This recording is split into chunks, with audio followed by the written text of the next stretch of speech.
Talking Dicks, Volume 10, Al. Volume 10. That's a milestone. It really is. It's a milestone. I don't know how much of a milestone it is during a pandemic, though. It's a pandemic milestone. Right. But it would be sad if we couldn't do 10. Like, you know what? I'm going to be busy today. No, you're not. Oh, that's true. Yeah. I'll do it. All right. Yeah, I can't get away with anything anymore. I can't get away. Period. That sucks. I hate when people text me now and they're like, "What are you doing?" I go, "I don't know." And they go, "Hey, I'll call you." I'm like, no, you don't have to call. Don't call. There's no calling during a pandemic. That's You 3 don't have to- pandemics. we can text. Texting's good. The call, that's a lot going on there with the call. It's a lot. There's a lot of those people that go, "Oh, all right, I'll just call you." I'm like, Damn it. not needed. But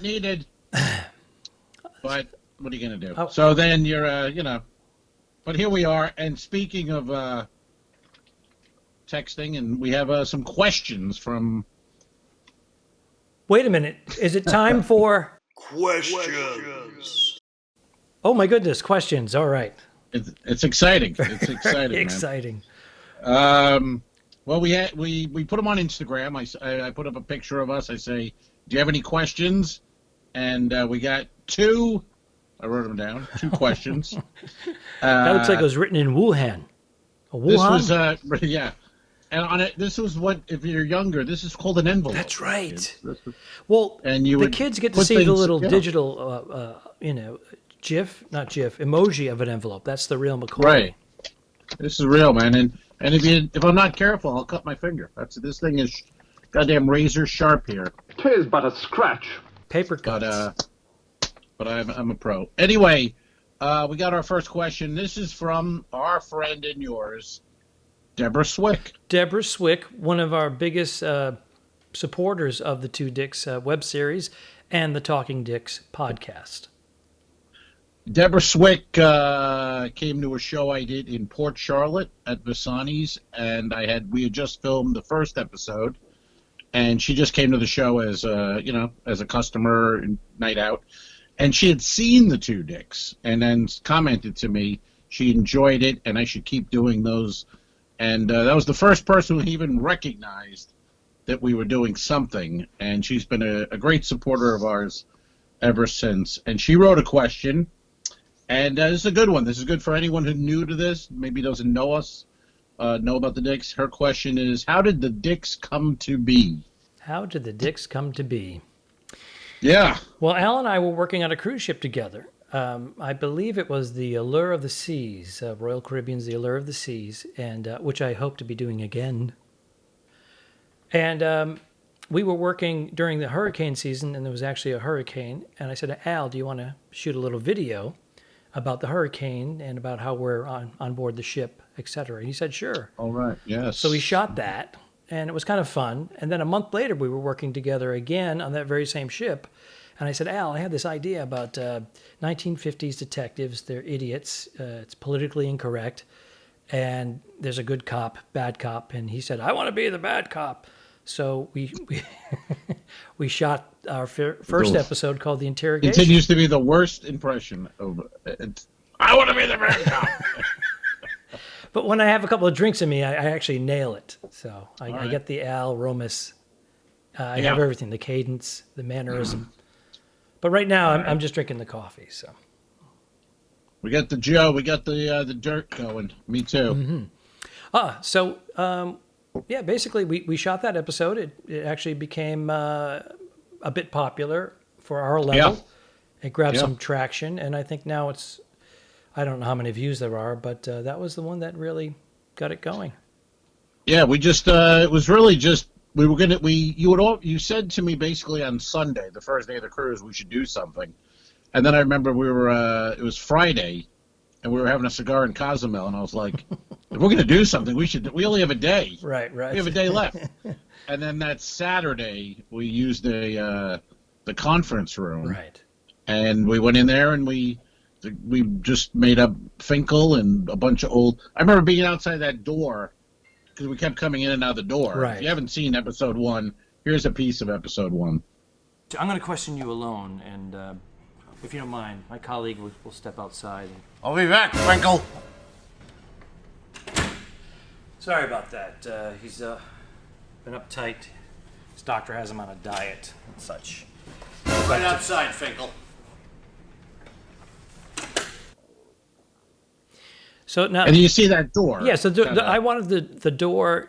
There's only two of us in the episode, but I wanted the whole production team is only the two of us. but I wanted the door to be one character and the camera to be the other. That was the vision I had, and I tried to convey that to you, and you caught on very quick. And as soon as I gave him the information, he just ran with it, and he shines throughout the whole damn thing. And Yeah, man. But I remember being outside the door, and I was thinking outside the door, going, "All right, like what's a '50s expression for money? What did they call this? What are they? You know what I mean? Trying to come up with old stuff, and then it was just fun that the camera was what's his name, Finkel, and we would just go in there and yell at Finkel. I mean, that was. I said, what's a funny name for the camera? The interrogation. Is Finkel? Does that sound funny, Finkel? And he went, yeah, that's funny. So we went with Finkel. Funny name. Go ahead. But when you were coming in with your lines, Cabbage, we didn't rehearse. We were just thinking of bullet points in our head, and then we just went out and we improvised. But when you came in with Cabbage, and I go, Cabbage, I was really like, what are you talking about? So it was all organic. Yeah. It was so organic. Oh yeah, the whole thing was an hour or hour and a half, whatever it was. It was just got in, did it. We weren't even supposed to be in that room. I kept thinking, well, somebody's going to come in and kick us out of here because it's a conference room, for God's sake. What are we doing? Because we were wearing suits, and I knew this ahead of time, I said, if we wear our suits, nobody's going to come near us because they're going to think that we're corporate. And everybody on cruise ships is afraid. Right, they're afraid. Yeah. And if you're not from the corporate office of the cruise line, then you're a big paying customer because you have the conference room. So they don't want to mess in case you have like 300 people on board that are part of your company. They leave you alone. And from that episode, a buddy of mine, John, on Long Island, he works with a company, and the guy, part of the company, is named Finkel. This poor guy named Finkel. So the video ended up being seen throughout the company, and then whenever he pops in an office or calls somebody, they go, "You sick fuck Finkel." Sick fuck Finkel, is that what they call you? That's your street name, is it not? Sick fuck Finkel? There you go. Sick fuck Finkel, come on. Yeah. So they just type back at him, "sick fuck Finkel" or "fat fuck Finkel," and this poor bastard's been living in hell since the two dicks arrived. He's never been more popular though, so we get credit for that. Man. Yeah. Good man, that Finkel. Sure is. So that's how it started. We were on Funny or Die for a bit before they changed everything. They were bought out by, I believe, a Japanese company. And it's so funny because you communicated with them and you said, "Hey, where are we? Where's our account?" And they said, "Oh." Yeah, it just vanished. It kind of vanished. And yeah, I mean, but we've, you consider all the YouTube, Facebook, all the stuff. We're probably in the 200,000-300,000 views of total, yeah. Of what we've done so far, and there's been 14, I believe, episodes. 14 web episodes where we're together, and then we did 2 remote kind of episodes. Right. And now we're doing Talking Dicks. But hey, speaking of which, do you recognize this is actually a wardrobe from one of our shoots? That's Atlantic City. Yeah, I remember whatever that episode was called. Yeah, Beach Dicks, or what was that called? Beach Here Dicks? it is. This is just what the doctor ordered. All this fresh salt air is making me forget all about Boston. Hey, check out this thing.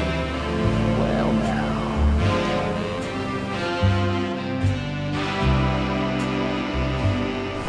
Hiya, boys. We're detectives. Don't mind him. How's it going, Toots? Not so good. I came with my boyfriend, but we had a big fight and he took off. You don't say. I'm stuck and I don't know a soul. Well, we're going to the horse show if you'd like to join us. Horse show? Is that like a donkey show? No, not exactly. Come with us, doll. We'll show you the way. Which way? With the lovely and talented Bernadette Pauly as our guest star. Yes. As the woman. Yeah, she was great. Yeah. All right, let me get one more question. Another question. Quickly. What are you guys' worst shows So I'm assuming that means what's a hell gig? People love a hell gig. Oh, Story. we have so many of them. Worst shows. I think mine on a quick version was I did a corporate gig in New York City, and it was a bunch of bankers, and I was supposed to go on at 7:30, and they got there at 3, and they just started drinking at 3, and by 7:30 I was there. There was no stage. I was just to perform like on the floor in front of all these tables of drunken banker, stockbroker type guys, and I took the mic and I just said hello, and things just started flying. I was getting hit with napkins and goddamn forks, and I was like, what's going on? And then this one guy was like yelling shit, and it made no sense. He was drunk as hell, just drunk as hell. But everybody was laughing at him, like he was hilarious. And then I got pissed, and I was like, what are you laughing at? The guy, you can't even understand the guy. And they go, that's the boss. Or whatever he says, it's goddamn funny. And at that point, I realized I literally like moonwalked backwards, right out of the place, went up the stairs, got in the cab, went home. No one even knew I was gone. They were so drunk and didn't meet. So the next day, the agent called them and was trying to explain it. The boss, he didn't have any memory. He goes, I don't know.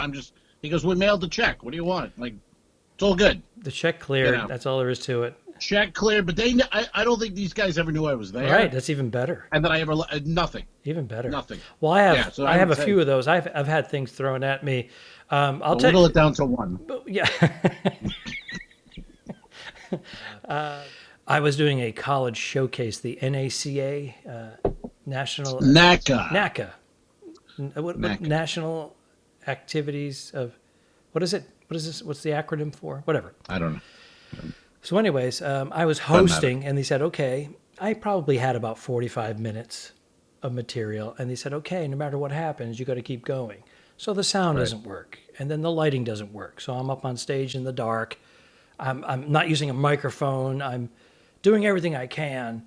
So I'm at an hour and 20 minutes of material, and the crowd is just booing me. They don't want me on stage anymore, and I'm right. But the stage manager is going stretch. And I'm like, this is not working. And I said, we're going to take it. So I started interviewing some of the stage hands, doing that man on the street when the sound came back on, and I was doing that. Right. So finally, I said, I have a magic trick. I said, before I leave, first of all, I'm going to be leaving right after this. The crowd went nuts. Yay! Because I got the okay that the sound and lighting was all fixed. So I said, I'm going to do a magic trick. In order for me to do this magic trick, I'm going to need a few things. I'm going to need a Nike sneaker. All of a sudden, 600 people, Nike sneakers come flying at me. Fum, fum, fum, fum, fum. I go, okay, I need a Puma. Fum, fum, fum, fum, fum. I need a Reebok. Fum, fum, fum. Now the stage is littered with sneakers, so I start collecting them in my arms. Again, a sea of 600 people, and then I just start throwing them in every direction.